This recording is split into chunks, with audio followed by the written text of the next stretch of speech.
بسم اللہ الرحمن الرحیم۔ حضرت پیر ذوالفقار نقشبندی مجددی رحمۃ اللہ علیہ کے انتقال پر یہ وہ تعزیتی پیغام ہے جو دارالعلوم دیوبند کے محترم حضرت مفتی ابوالقاسم صاحب نعمانی دامت برکاتہم العالیہ کی جانب سے لکھا گیا ہے۔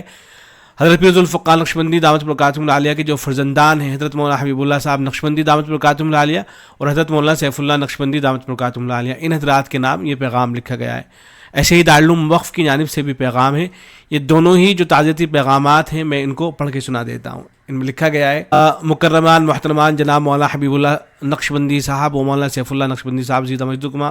السلام علیکم ورحمۃ اللہ وبرکاتہ۔ مزاج گرامی، آپ کے والد محترم اور عالم اسلام کی عظیم اصلاحی اور روحانی شخصیت حضرت مولانا حافظ پیر ذوالفقار احمد نقشبندی نور اللہ مرقدہ کے حادثے وفات پر اپنی اور دارالعلوم دیوبند کے تمام اساتذہ کرام، ارکان شورا اور طلباء و متعلقین کی جانب سے تعزیت مسنونہ پیش کرتا ہوں۔ شبہ یہ آپ اور آپ کے خاندان ہی نہیں، پورے امت مسلمہ کا غم ہے، پوری ملت اسلامیہ کا غم ہے، اس لیے کہ اللہ رب العزت نے حضرت پیر صاحب رحمہ اللہ کو عالمی سطح پر ہمگیر محبوبیت و مقبولیت سے نوازا تھا۔ وہ اکابر و مشائخ کی نسبتوں کے امین اور انتہائی بافیض اور پرتاثیر شخصیت کے مالک تھے۔ ان کی صحبت اور بیانات نیز تالیفات سے لاکھوں بندگان خدا فیض یاب ہوئے اور ان کی اصلاح ہوئی۔ حضرت پیر صاحب رحمۃ اللہ علیہ کی زندگی میں محبت الہی اور اتباع سنت کے اوصاف نمایاں تھے، اور اسی مزاج کی بنا پر وہ حضرات اکابر دیوبند رحمہ اللہ کے سچے عاشق تھے۔ دارالعلوم دیوبند اور اس کے خدام سے ان کو والہانہ محبت تھی، اسی نسبت سے ذاتی طور پر احقر سے بھی بہت محبت فرماتے تھے۔ 2011 میں دیوبند تشریف آوری ہوئی تو دارالعلوم دیوبند کی انتظامی خدمت احقر سے متعلق ہو چکی تھی۔ اسی وقت سے حضرت رحمہ اللہ کی دعاؤں کا سلسلہ اور ملاقات پر غیر معمولی اکرام کا معاملہ جاری رہا۔ سفر ہند کے موقع پر دیوبند اور دیگر مقامات پر ان کی آمد کی برکات نمایاں طور پر محسوس کی گئی۔ بہت سے اساتذہ اور علماء ان سے وابستہ ہوئے۔ ایسی بافیض شخصیت کا اٹھ جانا یقیناً بہت بڑا حادثہ ہے۔ میری دعا ہے کہ اللہ رب العزت حضرت رحمہ اللہ کے ساتھ خاص رحمت کا معاملہ فرمائے، امت کو ان کا نعم البدل عطا فرمائے، اور آپ تمام پسماندگان اور ان سے محبت کرنے والے تمام لوگوں کو صبر جمیل عطا فرمائے، اور آپ دونوں حضرات کو ان کا سچا جانشین بنائے، آمین۔ وسلام۔ حضرت مولانا مفتی ابوالقاسم صاحب نعمانی دامت برکاتہم العالیہ محترم دارالعلوم دیوبند۔ ایسے ہی یہ پیغام دارالعلوم وقف کی جانب سے، اس میں لکھا گیا ہے: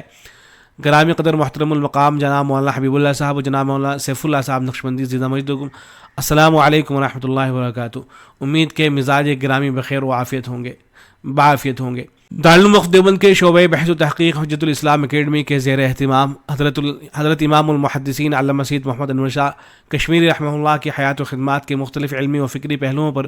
منعقدہ عالمی سیمینار کی تیسری نشست اپنے اختتامی مرحلے میں داخل ہو چکی تھی۔ اس تیسری وقی نشست کی صدارت حضرت مولانا سید احمد خضری شاہ مسعود مسعودی دامت برکاتہم شیخ الحدیث دارالعلوم وقف دیوبند فرما رہے تھے، اور صدارتی خطاب کے دوران اجلاس میں موجود علماء فضلاء ارباب علم و عرفان کی نظریں دل اور توجہات سے یکسو ہو کر ان کے بیان پر اثر پر بہامتن گوش کلمات حکمت و بصیرت کی سماعت میں مستغرق تھی۔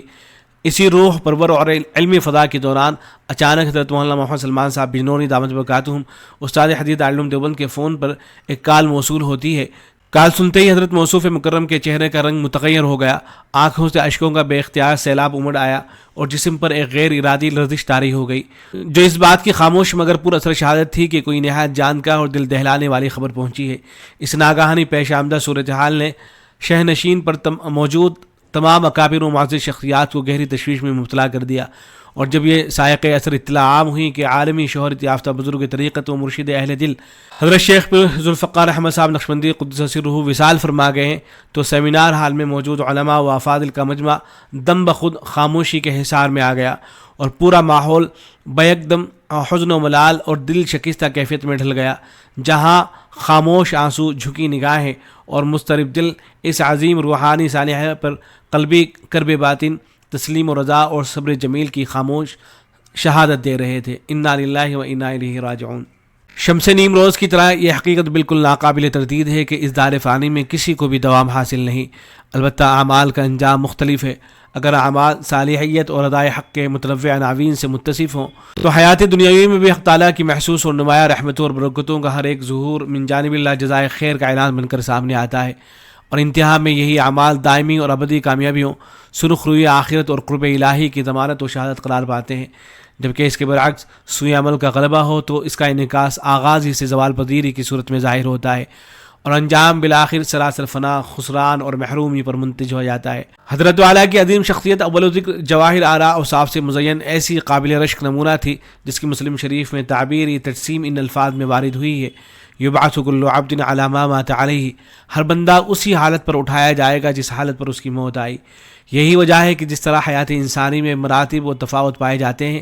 اسی طرح موت بھی ہر ایک کی یکساں نہیں ہوتی، بلکہ جب موت کسی عام انسان کی طرح حیات پر دستک دیتی ہے تو گویا ایک فرد رخصت ہوتا ہے اور اس کے اثرات عموماً دائرۂ خانہ اور خاندان تک محدود رہتے ہیں۔ لیکن جب فرشتے اجل کسی ایسی نابغہ روزگار مقبول عام اور محبوب خاص ہستی کے حضور پروانے رخصت لے کر حاضر ہوتا ہے، جسے حق تعالی جل مجدہ نے قبولیت عامہ اور روحانی محبوبیت کے آثار نجات سے سرفراز فرمایا ہو، تو یوں محسوس ہوتا ہے کہ محض ایک شخص کا جنازہ نہیں اٹھا، بلکہ ایک پوری امت محبین اپنے دلوں کے بوجھ کو کندھوں پر اٹھائے اس عظیم ہستی کو اس کی آخری آرامگاہ کی طرف رخصت کر رہی ہے۔ ذات حق جل مجدہ نے حضرت پیر صاحب نقشبندی رحمہ اللہ کو اصحاب علم سے لے کر عام طلباء تک اور خواص سے لے کر عوام تک عجیب و غریب مقبولیت سے سرفراز فرمایا تھا۔ واقعتاً وہ ایک باکمال اور جذاب و محبوب شخصیت کے مالک تھے، جس کی حسی دلیل ان کے مسترشدین و مستفیدین اور مخلصین و محبین کی طویل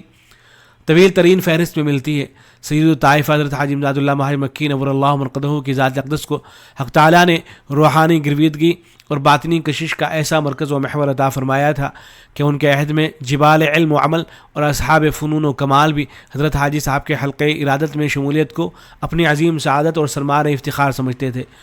حالانکہ رسمی تعلیم کے اعتبار سے ان کا دائرہ نہایت محدود تھا اور وہ زیادہ سے زیادہ ابتدائی متون اور قافیہ تک ہی محیط تھا، لیکن اس کے باوجود ذات حق جل مجدہ نے اپنے خصوصی فضل و عطا کے زیر اثر ان کی باطنی نسبت میں صدق حال اور صدق مقال اور جذبہ للہیت کے ایسے انجذابی اوصاف و کیفیات سے مرصع فرمایا تھا کہ بانی دارالعلوم دیوبند حجت الاسلام حضرت مولانا محمد قاسم نانوتوی رحمہ اللہ، فقیہ الامت حضرت مولانا رشید احمد گنگوئی، حکیم الامت حضرت مولانا اشرف علی تھانوی جیسے متعدد ممتاز علماء علم و فضل ان کے حلقہ ارادت و عقیدت میں شمولیت کو اپنے لیے کردار کی طہارت، دنیاوی اصالت اور اخروی سعادت پر محمول فرماتے تھے۔ ایک مرتبہ کسی سائل نے اسی امر کو بظاہر عام فہم معیار پر پرکھتے ہوئے حضرت حکیم الامت رحمہ اللہ کے سامنے سوال رکھا تو آپ نے کلم اللہ سے علی قدر عقولہم کے اصول کے پیش نظر نہایت بلیغ تمثیل کے ذریعے حقیقت واضح کرتے ہوئے ارشاد فرمایا: فرض کیجئے کہ ایک شخص کو تمام مٹھائیوں کے نام ازبر ہیں مگر مٹھائی اس کے پاس موجود نہیں ہے، اور دوسرا وہ شخص ہے جسے اگرچہ ناموں کا علم تو نہیں ہے لیکن وہ القائے ربانی مٹھائیوں کے خواص و جزیات سے بھی بخوبی واقف ہے اور اس مٹھائی کا ڈبہ بھی اسی کے ہاتھ میں ہے، تو بتائیے طالب کس کے پاس جائے گا، نام جاننے والے کے پاس یا مٹھائی کا ڈبہ تھامنے والے کے پاس؟ پھر فرمایا ہمارے حاجی صاحب رحمہ اللہ کے ہاتھ میں مٹھائی کا ڈبہ بھی تھا اور الہامی طور پر مٹھائیوں کی خاصیات کا بھی علم رکھتے ہیں، جبکہ ہم مٹھائیوں کے ناموں سے تو واقف ہیں لیکن مٹھائی کے ڈبے سے تہی دست ہیں اور طالب و متلاشی بھی ہیں، لہذا آپ خود ہی فیصلہ کریں کہ کس کے در پر جا کر دستک دینی چاہیے۔ یہ وہ ملکات الہیہ ہیں جو حق تعالی جل مجدہ اپنے منتخب و محبوب بندوں میں سے جسے چاہے عطا فرما دیتے ہیں، اور حضرت نقشبندی رحمہ اللہ کی عمومی و عوامی مقبولیت در حقیقت اسی ربانی انتخاب، روحانی فیضان اور صدق نسبت کا روشن اور ناقابل انکار مظہر تھی۔ بہرحال مرگزیر اس عالم کون و مکان کا ایک ناگزیر و لازمی جز ہے، خواہ انسان کیسے ہی مراتب بلند پر فائز ہو،